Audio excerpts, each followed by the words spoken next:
तुम्हालाही scuba diving आणि parasailing करायची इच्छा आहे? मग कोकणातील मालवण परफेक्ट लोकेशन आहे तुमच्यासाठी. मालवणला फिरायला तर जायचं आहे, पण प्लॅन कसं करावं समजत नाही. म्हणूनच तर मी घेऊन आली आहे खास तुमच्यासाठी 2 दिवसांचा मालवण ट्रिप प्लॅन, जो मी स्वतः अनुभवलाय. पहिल्या दिवसाची सुरुवात तुम्ही काळनिर्णयवाले जयंत सालगावकर यांच्या सुवर्ण गणेश मंदिराला भेट देऊन करू शकता. त्यानंतर राजकोटला जायचे. राजकोट फक्त 10 मिनिटाच्या अंतरावर आहे. राजकोटला छत्रपती शिवाजी महाराजांचा 91 फूट उंचीचा पुतळा उभारण्यात आलेला आहे, त्याला भेट द्यावी. राजकोट एक्सप्लोर करायला साधारणपणे अर्धा तास जातो. राजकोट पासून 5 मिनिटावर मालवण जेटी आहे.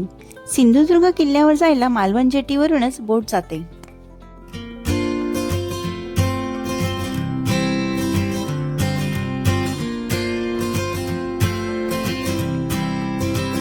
बोटीचे रिटर्न तिकीट 100 रुपये आणि लहान मुलांकरिता 50 रुपये आहे. सिंधुदुर्ग किल्ला हे मालवणचे प्रमुख आकर्षण. सिंधुदुर्ग हा छत्रपती शिवाजी महाराजांच्या पराक्रमाचे आणि जलदुर्ग बांधणी कौशल्याचे स्मारक आहे.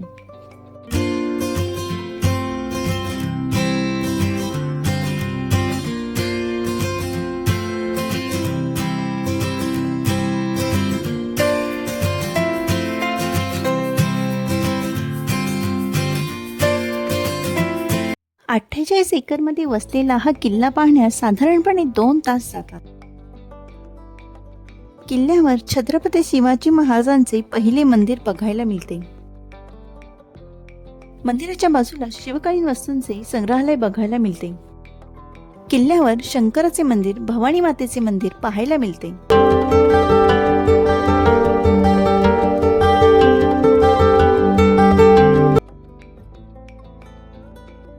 किल्ल्याची संपूर्ण माहिती आणि इतिहासाची मी सेपरेट व्हिडिओ केली आहे. त्याची लिंक मी डिस्क्रिप्शन मध्ये दिली आहे, तीही नक्की बघा.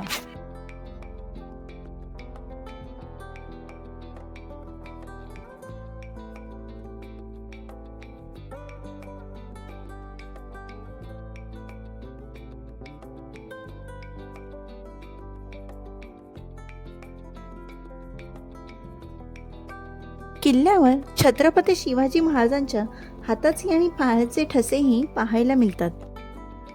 दुपारपर्यंत आपली 3 ठिकाणं पाहून होतात. त्यानंतर लंच करावी आणि साधारण 3 ते 4 दरम्यान रेवंडीच्या कायाकिंगला जायचं. कांदळवनातील कायाकिंगची मजा तर एकदम भारीच. रेवंडीवरून निघाल्यावर रॉक गार्डनला जायचे. हे मालवण फोटोशूट पॉइंट रॉक गार्डनमध्येच आहे. रॉक गार्डनच्या मागेच रॉक बीच आहे. रॉक गार्डनच्या बाहेरच खाऊ गल्ली आणि शॉपिंग मार्केटही बघायला मिळते. डे 2 खास वॉटर ऍक्टिव्हिटीसाठी ठेवायचा. स्कुबा डायव्हिंग, पॅरासेलिंगसाठी एकतर तारकर्ली बीच फेमस आहे आणि दुसरा सिंधुदुर्ग किल्ल्यासमोरील दिंडी बीच पण फेमस आहे. तारकर्ली बीच सिंधुदुर्गापासून 1 तासाच्या अंतरावर, म्हणून आम्ही सिंधुदुर्ग जवळ असणाऱ्या दिंडी बीचवरच वॉटर ऍक्टिव्हिटी केल्या. कोणत्याही पॅकेजमध्ये 5 बेसिक ऍक्टिव्हिटी असतातच. Banana ride, jet sky ride, bumper ride, scuba diving, parasailing. सर्वात भारी पॅरासेलिंगचा अनुभव होता. वॉटर ऍक्टिव्हिटीसाठी अर्धा दिवस जातोच. शक्यतो सकाळचा स्लॉट बुक करावा.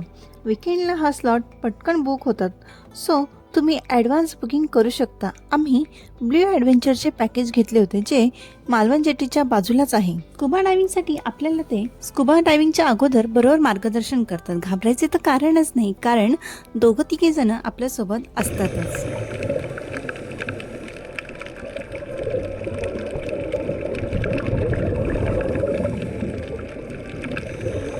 तुमच्या जवळ जर 1-2 दिवस एक्स्ट्रा असतील तर ही जवळपासची लोकेशन्सही तुम्ही कव्हर करू शकता. ह्याचा तुम्ही स्क्रीनशॉट घेऊन ठेवा. मालवण समुद्र किनाऱ्याजवळचा भाग असल्यामुळे येथील फिशची थाळी तर अप्रतिमच लागते. नारळाच्या बागा असल्यामुळे नारळाच्या दुधापासून बनवलेली सोलकढी तर खूपच टेस्टी लागते आणि मोदक तर येथील फेमसच आहेत. आम्ही मयेकर लंच होम स्टे मध्ये चव तर जिभेवर रेंगाळणारीच होती. तुला आवडतात? सगळे खाणार.